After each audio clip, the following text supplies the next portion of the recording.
Okay, continuation. Part number 3. I'm getting hoarse. I need voice lessons. Maybe I'll give it the next year. We have voice lessons. The Kitzers, what were we up to? Oh, one more. Epiphanes. So he writes. It's actually not good. For those who were wondering, it's no sugar. He writes that the Evan HaSapir is purpura. Now, like we said, purpura is one of the words used for these snails. Not necessarily the Murex specifically, but it could have been used to describe these species of snails. Now, the Evan HaSapir, he says, the color purpura. The Evan HaSapir is widely accepted that it's a stone called the lapis lazuli. Now, the lapis lazuli, the blue lapis lazuli. So, since the lapis lazuli is blue, he calls the Evan HaSapir purpura. So you see that we got, he says the same color as purpura. So you see we got the blue color came out of purpura. And purpura they're translating over here as the fish, the murex. The murex, let's say, could be called purpura. Which the translation of purpura could be, let's say, the purple snail. It means purple, purpura is the same word. So the translation of purpura generally is purple, but it could also mean the purpura snails. In other words, it could mean the purple snails. So the purpura snail. So they're translating it that it's the same color as the purpura snail. So you see that the purpura snail made blue. Starker, Evan HaSapir, lapis lazuli, blue, purpura. What else does it mean? It doesn't mean it's purple. Or the Evan HaSapir is purple. Well, we don't know for sure. No. We don't know that. Yeah, I don't think that's not where they're coming from. I mean, I didn't check into that right now, but that's not. No, the point is just, we know that the sapir is blue, and he writes that the sapir is the color of purpura. So he obviously means that. Now, I just checked up this is also one of those things. Just gets they pile you up with these proofs, and it gets you so convinced. I just opened up 2 editions translation of Epiphanes. I have no idea how to pronounce him. I beg his forgiveness. So one translation says like this: the Evan sapir is purple. Is the translation. And it also has many other colors, including blue. This is what it says first in one of the translations. In other words, the word purpura in the beginning is translated as purple. Now, the other edition says the Evan HaSapir is purple and has other colors as well. It doesn't say mefurish that the other colors are blue. So according to the first thing, for sure, purpura. In other words, this Evan HaSapir has different colors to it. In other words, there are different variations of the lapis different shades. You could have a purple lapis lazuli. He doesn't say lapis lazuli.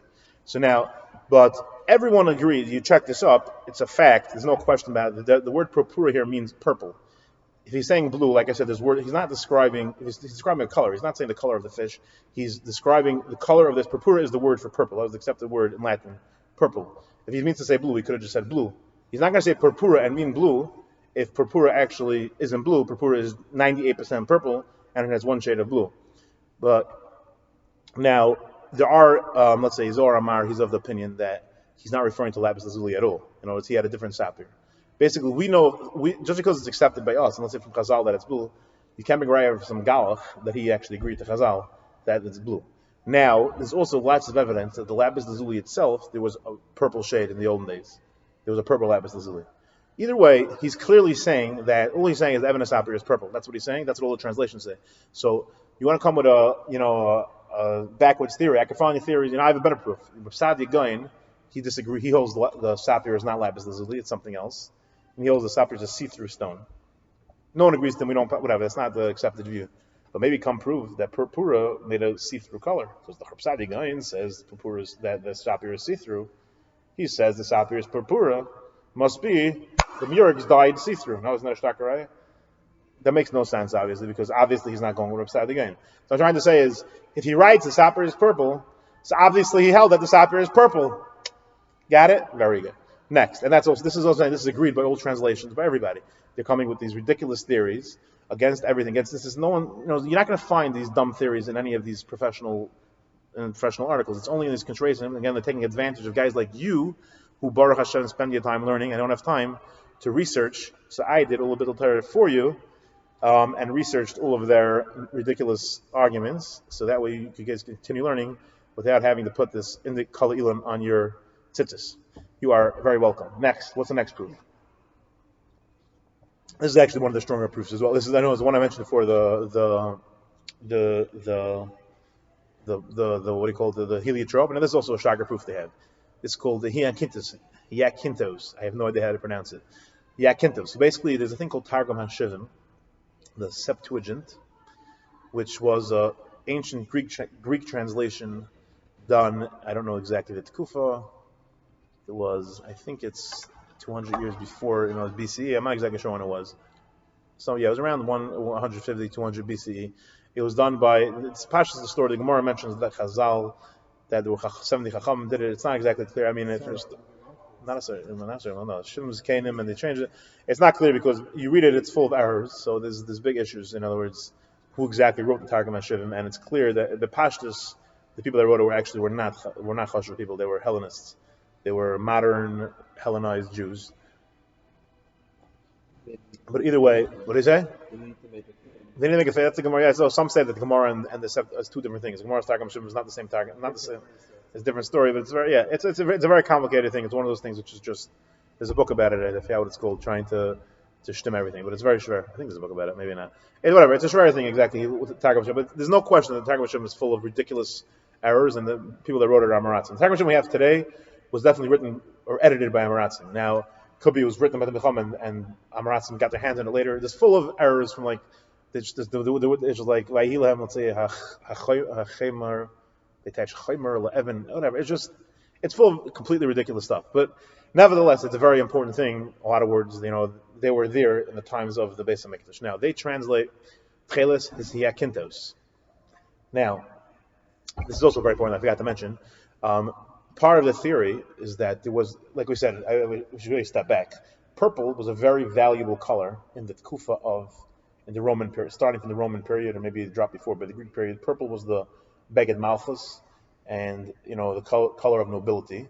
Ad Kidei Kach, that eventually, in the Tkufa later on, an emperor, somebody, it's quoted in the Codex Justinian, they made a rule that no one's allowed to sell purpura, the purple things from these snails.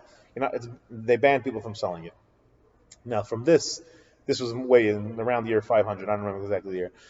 So this is what they say. I mean, these contrarians say, what does it mean, Nignaz? Nignaz means there was a ban from selling these things. Now, if you check historical, that's a very, very, it doesn't stem very much with the dates. It doesn't seem also that, there's a guy, Mayor Reinhold, he has a book about it. It's pretty clear that there was no Gzera on, the Gzera was only on complete purple. There was no Isser to dyeing Tcheles shouldn't have been a big, it shouldn't have been a big deal to dye your string purple. I was even assuming that this Gzera was against blue. And they say the Gzera went against blue as well, which is there's no historical record at all. Besides what I'll tell you in a minute, but everyone agrees it should seem that the record was against purple. But even assuming it was against blue, there's no reason to assume that dyeing one string would have been part of the Gzera. They didn't care about that. Additionally, even after the Gzera, the fact of the matter is there's lots of evidence people were still wearing it. So the Jews should have, knowing Jews, we'll figure out an answer how to get it. People were still wearing these purple. In other words, even though there was a Gzera against purple, people were still selling it. And Chazal never mentioned anything that there was a Gzera against, you find Chashmenon was usually against Breshmilik. Chazal don't mention that there was a Gzera against the Tcheles, which is a very strange thing. It's just like, according to them, it's like a Nignaz means there was a Gzera, we forgot how to do it. So why didn't Chazal tell me such a thing? And it's just very unlikely that was the reason. Like I said, Jews know how to, whatever. Knowing Jews, they would have figured out an Eitzah. Especially if you look in the historical records, it's clear that this Gzera was not so across the board. There's a lot of loopholes and this and that. So, but putting that aside, so basically, purple was a very chosher thing. And in the Gzera, which is recorded in the Codex Justinian, mentions over there, one of the colors, you cannot sell any purple goods, including ox blata and a couple of things. And let me just read it 1 second. Let's see what we got. Okay, I'm reading the translation. Emperors Valentinian, Theodosius, and Arcadius to Faustus, Count of the Imperial Exquarquature. No private person shall have, this is the translation by Mr. Bloom, a different Bloom, not related. So he was died like 100 years ago. No private person shall have power to dye or sell purple goods, silk or wool, which is called blata, oxyblata, and hikintina he has actually. Same, remember the word hikintinos, like we said, that's the word that Targum HaShivim uses to translate Tcheles 500 years before that, 700 years. And if anyone shall sell cloth of the aforesaid purple, he may know that he incurs risk of losing his property and his head. That sounds very intense. And this Gzera goes on. Basically, they're very involved in this purple thing. That's Lashon Gzera. Now, fine, very good. Now the problem, so they want to say that, you see, Yakintos, there was a ban on Yakintos. Targum Hashem translates Tchelas as Yakintos. Yakintos obviously means blue, so the ban was on blue. Now the problem with this is that it mentions, we just said the word purple twice. You know, purple, because you read the rest of it, the word purple is there many, many times. Purple, purple, purple, purple, purple. There's a flower like hyacinth. Yeah, there's a flower. That's purple. It's purple flower, exactly. There's a hyacinth flower, there's a purple flower. So, but they're trying to say, obviously they say Yakintos, but it's in Targum Hashem. So the name Yakintos means blue. Now, what do they do with the fact that he says purple? So they change the gears all the time. If you look, this is also these contrasting. They're quoting it. They quote, this is based on the translation of Bloom, Mr. Bloom. I forgot his name. He's whatever. He was a tremendous expert in Latin. I read about him. He knew everything about Latin and that kufa. And so, but they say with minor corrections. This is Levash Aaron. Based on his translation, with minor corrections to reflect the original Latin, with the minor corrections, it's just a tremendous coincidence. The minor corrections have to be that every time it says purple, they take out the word purple and they put in something else. It's just not a hashkacha process that it happens to be that they change the gears. So like mamish, like non-biased. Of course, these world-renowned experts, they happen to know better. For some reason, this Bloom fellow, who was an expert, by mistake he translated the word. He had some kind of agenda 100 years ago. By mistake, he put in the word purple 15 times, and that was just a minor correction. Okay, it's just hashkacha process we got over there. So they wiggle out of that somehow. Which, of course, anybody that reads this, looks very very exciting. They read what they're quoting. Yakintos, like I said, so now let's go slow. So Yakintos over here is purple. Now, people want to say proof from there that maybe Tchelas is really purple. Fine, let's get slow. Now, he says clearly it's purple. Now, it's clear from all the evidence that purple was the color that they were banning. They weren't banning blue. There's lots of archaeological, historical records that purple was the royal color, and I think even red, which today, is the Vatican, I think red is the royal color. It was purple for hundreds of years, and then it changed over to red. It was a certain kufa, but I forgot exactly when that happened. In other words, it's clear it went from purple to red. Blue was never mentioned as the royal color. Additionally, historians, specifically Mr. Michael Pastrio, he has a book called Blue something. He says that it's clear that in the period of the Roman period, blue was a low class, bad, low slayer color, which the Romans ran away from. He says, he brings many proofs. Now, I don't know I'm not going to guarantee you it's true that it was a low class, but it's no evidence ever that blue was a chashuv color. It just wasn't. These contrasts make it. You see in Chazal, Tchelas was a chashuv color, and how could it be not? The answer is, this is part of the things that people don't understand. You have to know history. You're comparing things from 600 years apart. They say, you see in Megillah Esther, Vushta Tchelas, right? Tchelas was blue. You see it was chashuv. And then Pliny is writing about all these different colors, all the chashuv colors. How could it be he missed it? Now, Pliny and the Megillah were 500 years apart, or something like that. Megillah Esther was in Iran. Pliny was the Roman Kufa. It's just a totally different culture. It's like comparing, like, a guy will come out, like, it must be that in year 1600 in Spain, they wore streimels, because I was just in Borough Park, they were wearing a streimel.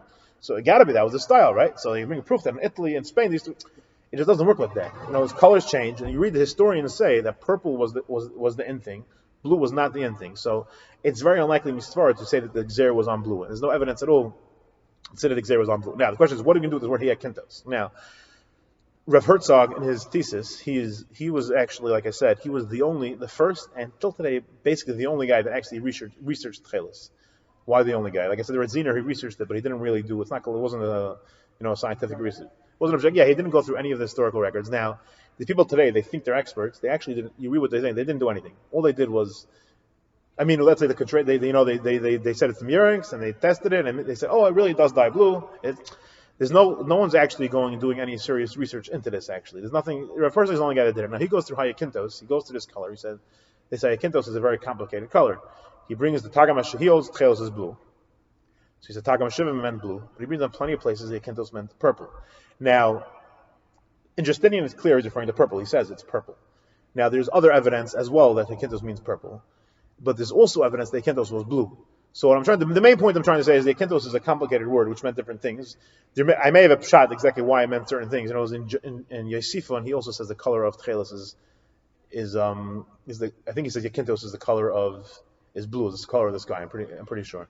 In other words, it's not far fetched to say that the Targum Shivim, 700 years between the 700 years of the Targum HaShivim and the Codex Justinian, the word of Yakintos,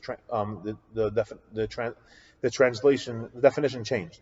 That's not fair to say that. That would seem. Now, you would really have to go by the source of Yakintos. I'm just saying this quickly, but it seems that the source of Yakintos comes from it's not a Greek word. It comes from the word in Akkadian, which meant uknaru, which the definition of that was the color of lapis lazuli, which we said was blue or purple, which Pash was usually blue. No, lapis lazuli, the stone, the Ebon Sapir, lapis lazuli.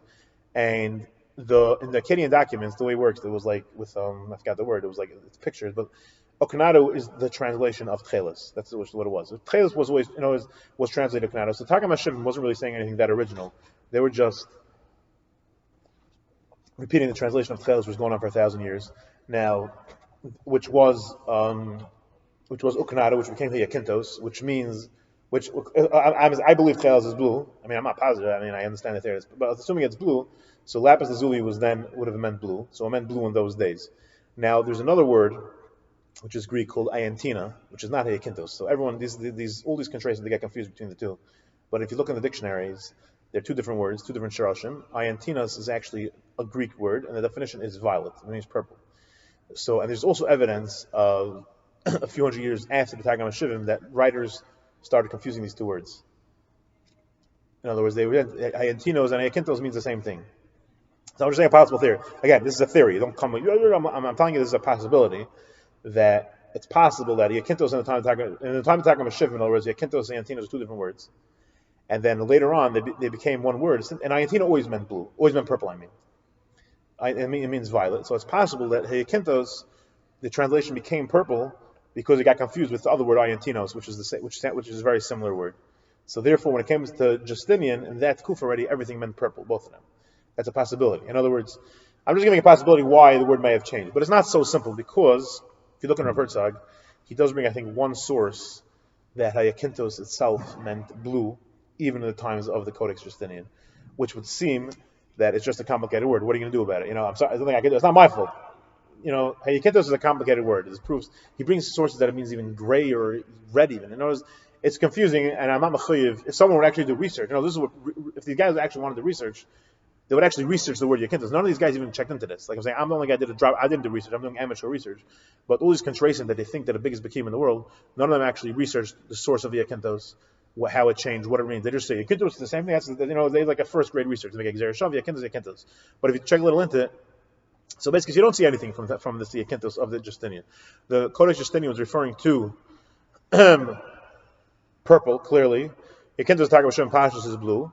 So there's no evidence whatsoever that the Murex ever dyed blue. So he backs to our original thing. Now, is there a proof? The way these guys want to say that the Murex is Tchelis, there's no proof at all. Because their whole proof is, since it was mentioned that it dyed blue, why didn't Chazal warn you?